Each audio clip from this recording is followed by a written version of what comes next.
إن هذا القرآن يهدي للتي هي أقوم ويبشر المؤمنين الذين يعملون الصالحات أن لهم أجرا كبيرا. الحمد لله نحمده ونستعينه ونستغفره ونؤمن به ونتوكل عليه ونعوذ بالله من شرور أنفسنا ومن سيئات أعمالنا من يهده الله فلا مضل له ومن يضلله فلا هادي له ونشهد أن لا إله إلا الله وحده لا شريك له ونشهد أن محمدا عبده ورسوله. أما بعد، جو ہماری کل کی آیات تھی یعنی جمعرات کی، اس میں اللہ تبارک و تعالیٰ نے کیا فرمایا تھا؟ واللہ یعصمک من الناس. اللہ تبارک و تعالیٰ آپ کو لوگوں کے شر سے بچائے رکھے گا، یعنی تم اگر میرا پیغام کو پہنچاؤ تو میں تمہارے لیے حامی و ناصر بن جاؤں گا، اور دشمنوں کے مقابلے میں تمہیں فتح و نصرت سے سرفراز کروں گا. آج کی جو آیت ہے اس میں اللہ رب العالمین فرما رہے ہیں، قل یا اہل الکتاب لستم علی شیء حتی تقیموا التوراۃ والانجیل وما انزل الیکم من ربکم ولا یزیدن کثیرا منہم ما انزل الیک من ربک طغیانا وکفرا فلا تأس علی القوم الکافرین. اے نبی آپ کہہ دیجئے، کس سے کہہ دیجئے؟ اہل کتاب سے. اے اہل کتاب،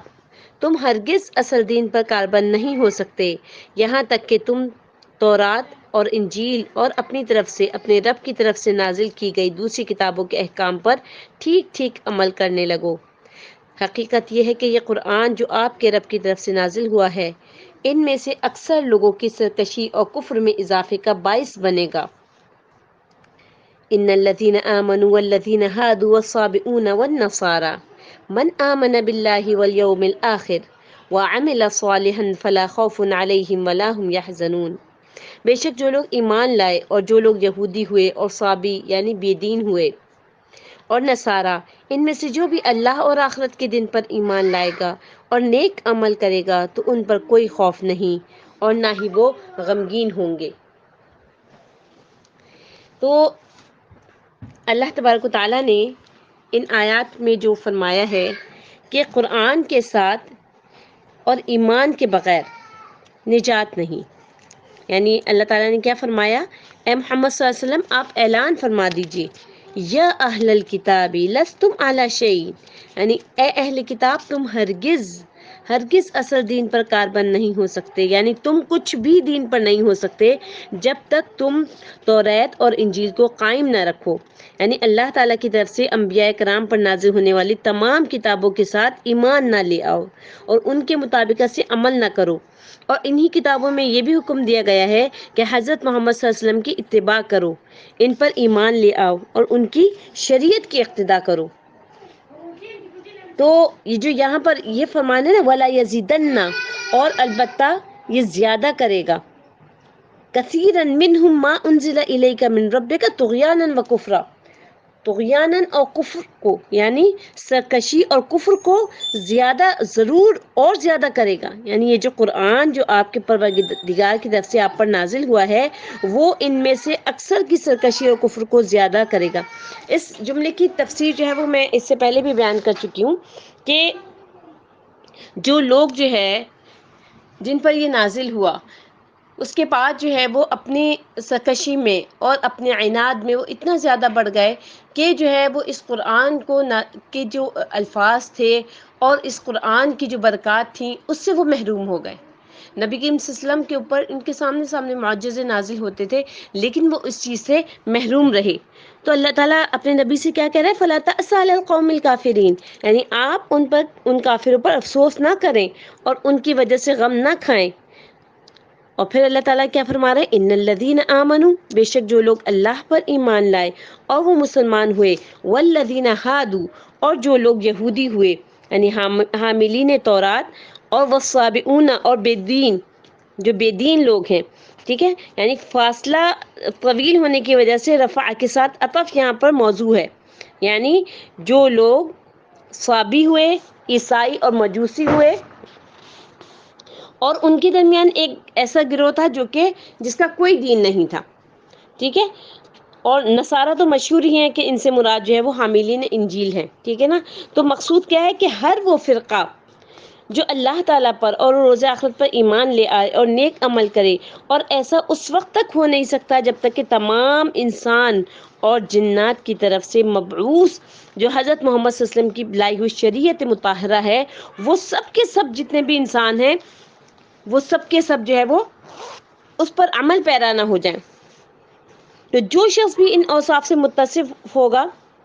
اسے نہ تو مستقبل کا کوئی خوف ہوگا اور نہ اسے اپنی پیچھے چھوڑی ہوئی دنیا پر جو ہے وہ کسی قسم کا افسوس ہوگا کہ میں اس دنیا کو پیچھے چھوڑ کے جا رہا ہوں. کیوں؟ کیونکہ اس کو پتہ ہے کہ اس کی دنیا بھی اس قرآن پر عمل کرنے کی وجہ سے اچھی تھی اور آخرت بھی جو ہے وہ اس کی وجہ سے اللہ تبارک و تعالیٰ اچھی فرمائیں گے. ٹھیک ہے نا. تو ان کو جو ہے وہ کسی قسم کا کوئی خوف نہیں ہوگا اور نہ ہی اس چیز کے اوپر افسوس ہوگا کہ انہوں نے جو ہے وہ اس دنیا کو جو ہے وہ چھوڑ دیا. ٹھیک ہے. اب لیکن مسئلہ یہ ہے کہ یہ جو اوصاف جو بتائے گئے ہیں اس پر متصف ہونا، اس کے اوپر عمل کرنا، وہ جو ہے یہ چیز ہے کہ اپنی زندگیوں کو جو ہے وہ انسان یہ جو ایک اللہ تبارک و تعالیٰ نے ایک مخصوص شریعت نازل کی نبی کریم صلی اللہ علیہ وسلم کے اوپر، اس کے مطابقت سے دہرائے. اب آپ دیکھیے کہ کبھی کبھی کیا ہوتا ہے، آپ کیسے دہرا رہے ہیں اپنی زندگیوں میں اس شریعت کو کہ آپ سے ایک غلط عمل ہوا. ٹھیک ہے. آپ نے جو ہے وہ پڑھا استغفر اللہ ربی من کل ذنب واتوب الیہ، اللہ تعالیٰ نے وعدہ کیا اس چیز کا کہ آپ استغفار کریں گے اور میں تمام پچھلے گناہ معاف کر دوں گا. ٹھیک ہے. لیکن اب ایک ایسی شخصیت ہے جو کہ ساتھ ساتھ استغفار کی تسبیح بھی کر رہا ہے اور ساتھ ساتھ اس کا جو سودی نظام ہے، اس کا جو سودی کاروبار ہے جس میں وہ ملوث ہے، وہ بھی اس کے ساتھ ساتھ چل رہا ہے، وہ چھوڑ نہیں رہا. تو یہ اس طریقے سے تسبیحاں کرنا کوئی فائدہ مند نہیں ہوگا جب تک کہ آپ جس کے اوپر استغفار پڑھ رہے ہیں اس کام کو، اس عمل کو چھوڑ نہ دیں.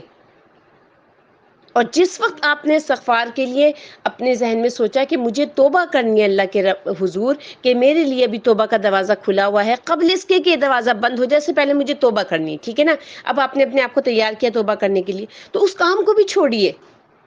ایسے نہیں کہ وہ کام جو ہے وہ ساتھ ساتھ چلتا رہے، آپ کی زندگیاں جو ہے وہ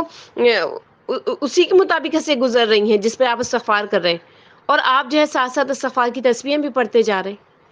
جیسے کہ آپ نے کچھ لوگوں کو دیکھا ہوگا حج پہ حج کر رہے ہوتے ہیں، عمرے پہ عمرے کر رہے ہوتے ہیں، اسی جو ہے وہ اللہ تبارک و تعالیٰ نے جو منع فرمایا ہے حرام کاروبار سے، ناجائز کاروبار سے، اسی میں وہ ملوث ہوتے ہیں، وہی کر رہے ہوتے ہیں. کسی کہیں پر کسی کی جو ہے وہ کوئی رشوت دے کے لے کے جو ہے وہ اپنی نوکری کو اسٹارٹ کرتا ہے، جتنی اس کی تنخواہیں آتی ہیں وہ سب کے سب جو ہے وہ حرام میں لکھی جاتی ہیں. کہیں پر جو ہے وہ سودی کاروبار میں ملوث ہوتا ہے، کہیں جو ہے وہ بینک کے اندر جاب ہے، اس وجہ سے جو ہے وہ اس کی جو روزی ہے وہ حلال ہو گئی، حرام ہو گئی سوری. تو اب آپ یہ دیکھیے کہ یہ سارے کام بھی ساتھ ساتھ چل رہے ہیں اور عمرہ حج بھی ساتھ ساتھ چل رہا ہے. تو ایسے اللہ تبارک و تعالیٰ کو ہماری عبادتوں کی ضرورت نہیں ہے. اللہ تعالیٰ چاہتا ہے کہ اگر تم واقعی توبہ کر رہے ہو توبۃ النصوحہ کرو، سچی توبہ کرو، ایسی توبہ کرو کہ واقعی تمہارے عملوں کو بدل دے. پھر بھی آپ نے ابھی جس وقت توبہ کی تھی اس وقت آپ نے اس اپنے غلط عمل کو بالکل چھوڑ دیا، اسٹاپ کر دیا. آپ دیکھیں آپ کے سامنے ایسی بھی مثالیں ضرور موجود ہوں گی کہ جنہوں نے صرف اس وجہ سے کہ یہ کاروبار جائز نہیں ہے یا یہ نوکری جائز نہیں ہے، اس کو جو ہے اس اپنے رزق کو جو ان کے پاس آ رہا تھا اس کو چھوڑ دیا، اپنے اس ذریعہ معاش کو ترک کر دیا. پھر اللہ تعالیٰ آزماتے بھی ہیں، پھر وہ جو ہے وہ آزما رہے ہوتے ہیں اللہ تبارک و تعالیٰ کہ اچھا اس شخص نے اگر میرے لیے یہ اس کام کو چھوڑا ہے تو اب میں اس کو آزمائش میں مبتلا کر کے دیکھتا ہوں کہ واقعی یہ 100% اس نے میرے لیے ہی چھوڑا تھا، یا یہ کہ جب اس کو مشکلات پیش آئیں گی، جب اس کو جو ہے رزق کی تنگی پیش آئے گی تو یہ پھر سے جو ہے دوبارہ اسی ڈگر پہ چل پڑے گا. اور بہت سارے لوگ ہوتے ہیں چل جاتے ہیں، کہتے ہیں کہ نہیں ایسے ٹھیک نہیں ہے، ہمارا تو رزق ختم ہو گیا، دوبارہ اسی چیز پہ. یہ اللہ تعالیٰ کی طرف سے آزمائش ہوتی ہے. تو پیاری بہنوں کہنے کا مقصد یہ ہے کہ اللہ تبارک و تعالیٰ نے جو یہاں پر اس بات کا ذکر کیا ہے نا کہ والذین ان الذین آمنوا،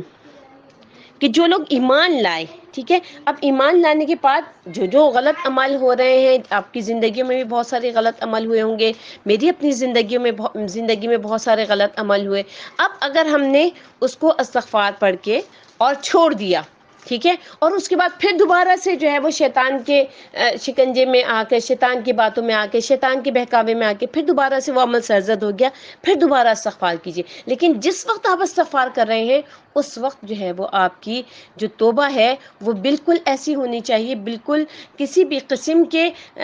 جو اس میں شک اور کسی بھی قسم کا جو انسان کہے کہ شاید جو ہے ہم غلط کام کر رہے ہیں، اس سے پاک ہونی چاہیے، تب وہ توبہ جو ہے وہ انشاءاللہ اللہ تعالیٰ کے پاس قبول ہوگی۔ آگے اللہ تبارک و تعالیٰ کیا فرما رہے ہیں کہ یہاں پر جو جب ان الذین آمنو کا جب ذکر آیا تو ان کو اللہ تعالیٰ نے کیا کہا کہ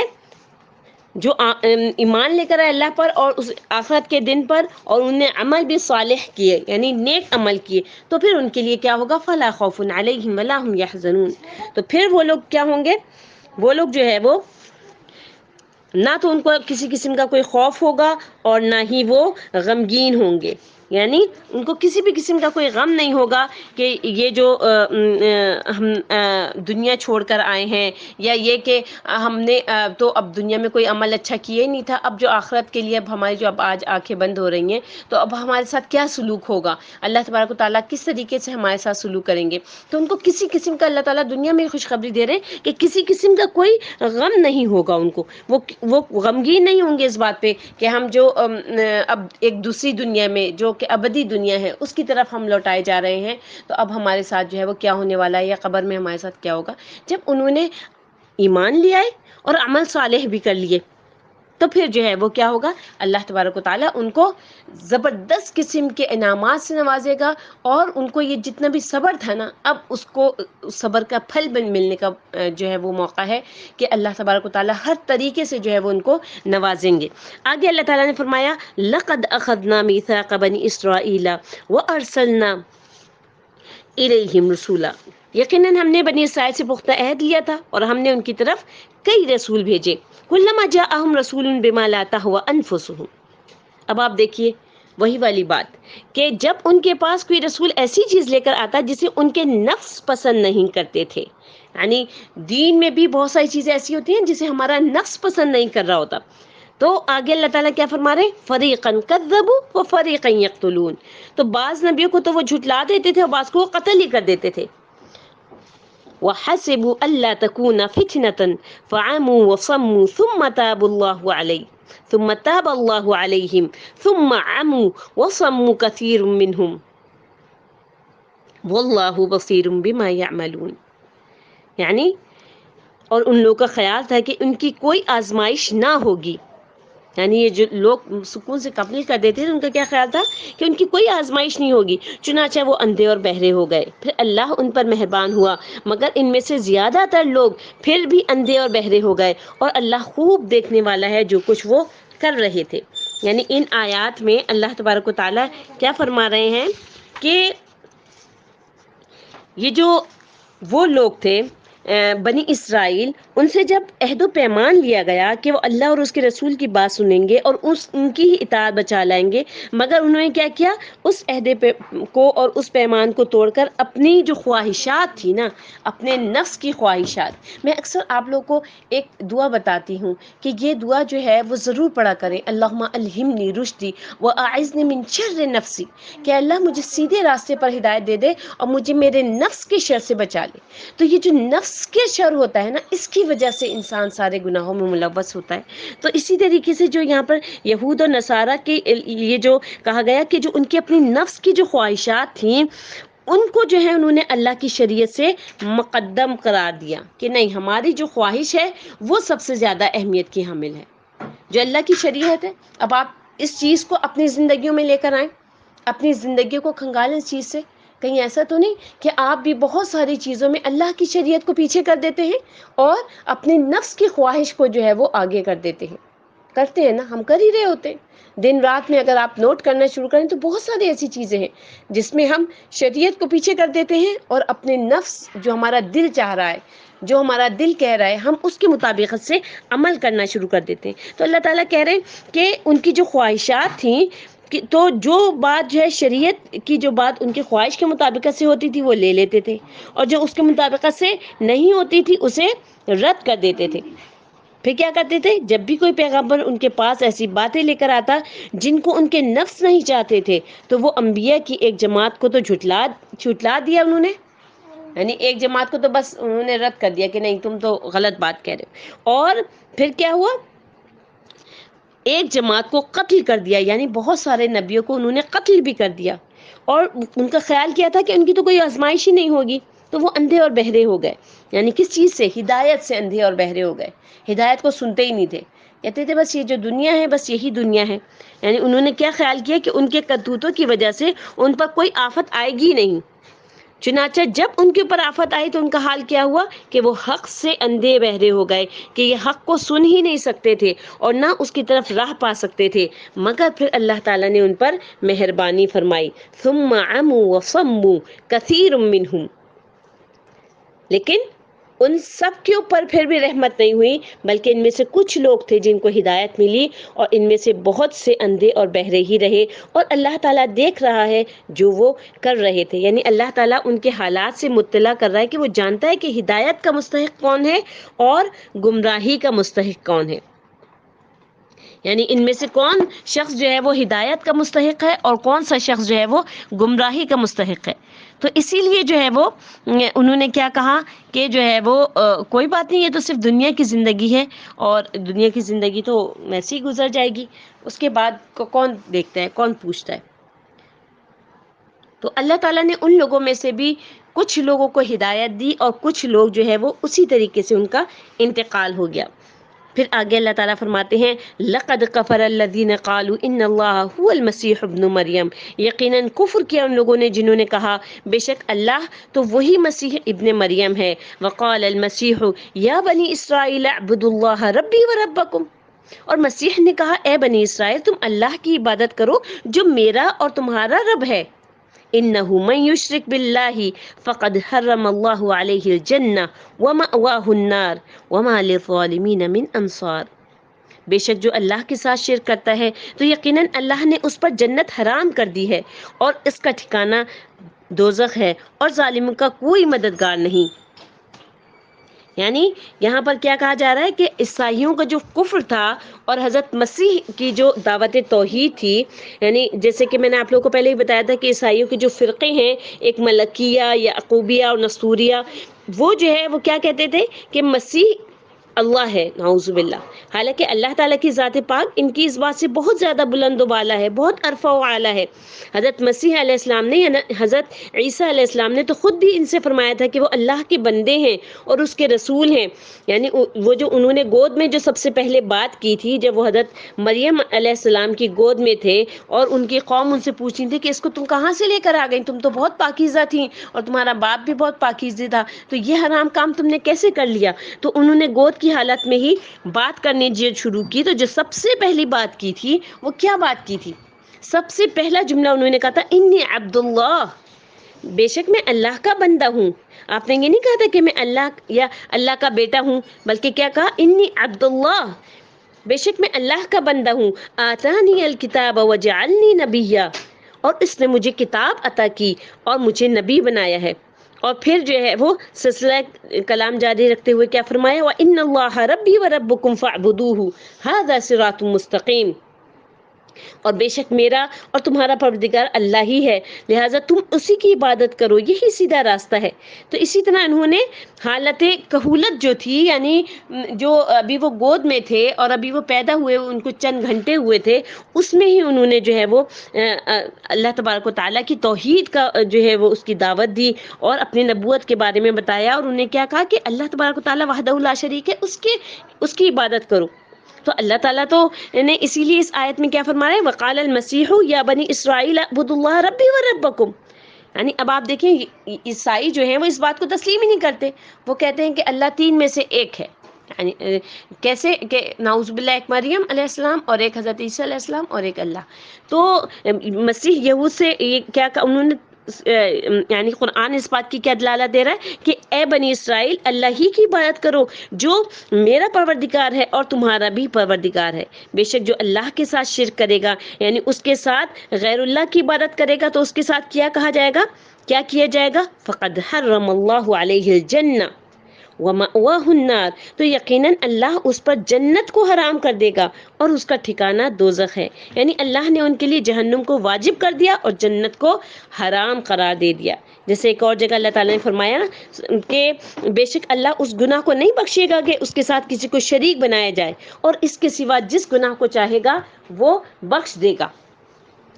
اور اسی طریقے سے کیا کہا، اور جو دوزخی لوگ ہوں گے وہ جنتیوں کو پکار کے کہیں گے کہ تھوڑا سا پانی ہمیں بھی دے دو، جو رزق اللہ نے تمہیں عنایت فرمایا ہے اس میں سے کچھ ہمیں بھی دے دو. وہ جواب دیں گے کہ بے شک اللہ نے جنت کا پانی اور رزق کافروں پر حرام قرار دے دیا ہے، یعنی وہ جو ہے وہ حرام ہے. تو صحیح بخاری میں ہے، نبی کریم صلی اللہ علیہ وسلم نے ایک شخص کو بھیجا تاکہ لوگوں میں جا کر یہ اعلان کر دے کہ جنت میں صرف مسلمان انسان ہی داخل ہو سکے گا. ٹھیک ہے، اسی لیے اللہ تعالیٰ نے حضرت مسیح کے بارے میں کیا فرمایا کہ انہوں نے بنی اسرائیل سے کہا تھا کہ بے شک جو شخص اللہ کے ساتھ شرک کرے گا تو یقیناً اس پر جنت حرام ہے، اس کا ٹھکانہ دوزخ ہے اور ظالموں کا کوئی مددگار نہیں ہے. اس طریقے سے یہ آیت نمبر 72 جو ہے وہ مکمل ہوئی. اللہ تبارک و تعالیٰ سے دعا ہے کہ اللہ رب العالمین احکم الحاکمین ہمیں اس چیز کو سمجھنے کی توفیق عطا فرما دے کہ ہم کہیں پر بھی، چاہے وہ کوئی چھوٹی سی بات ہو چاہے وہ کوئی بڑی بات ہو، ہم اللہ تعالیٰ کے ساتھ کسی کو شریک نہ کریں، نہ انجانے میں شریک کریں، اور نہ ہی ایسا ہو کہ ہم جان بوجھ کے ہمیں پتہ ہو ہم اللہ تعالیٰ کے ساتھ کسی کو شریک کر رہے ہوں. کہ جب ہم سے قبر میں سوال ہو، سب سے پہلا سوال ہو کہ من رب کا، تمہارا رب کون تھا، تو ہم جو ہے وہ ہماری زبانیں جو ہے اس وقت لڑکھڑائیں نہیں، اس وقت جو ہے ہم اس سوچ میں نہ پڑ جائیں کہ دنیا میں ہم نے کس کو رب بنایا ہوا تھا، کس کی ہم عبادت کرتے تھے. ہم فوراً کہیں اللہ ربی. تو یہ جب ہی ہوگا جب ہماری زندگیاں جو ہے، جو آج کل ہماری خواہشات ہیں جن کو ہم نے رب بنایا ہوا ہے، بہت ساری چیزیں ہیں جن کو ہم نے اپنا رب بنایا ہوا ہے. کچھ لوگوں نے اپنے شوہروں کو، کچھ نے اپنے بچوں کو، یعنی اتنا ان کو جو ہے وہ مقدم کرتے ہیں، اتنی زیادہ اہمیت دیتے ہیں کہ اللہ کے احکامات کو پیچھے کر دیتے ہیں، اور ان کو جو ہے وہ ان دنیاوی لوگوں کو اور دنیاوی جو آسائشیں ہیں اور دنیاوی جو مادی جو چیزیں ہیں ان کو جو ہے وہ اپنا رب بنا کے بیٹھے ہوتے ہیں. لیکن اگرچہ کہ یہ لاشعوری طور پہ کر رہے ہوتے ہیں، انکانشیسلی کر رہے ہیں وہ، لیکن اللہ تبارک و تعالیٰ سے اس چیز سے پناہ مانگا کیجئے کہ اللہ تعالیٰ ہمیں جانتے بوجھتے ہوئے بھی اور انجانے میں بھی کہیں ایسا نہ ہو کہ ہم جو ہے وہ آپ کے علاوہ کسی اور کو رب مانیں.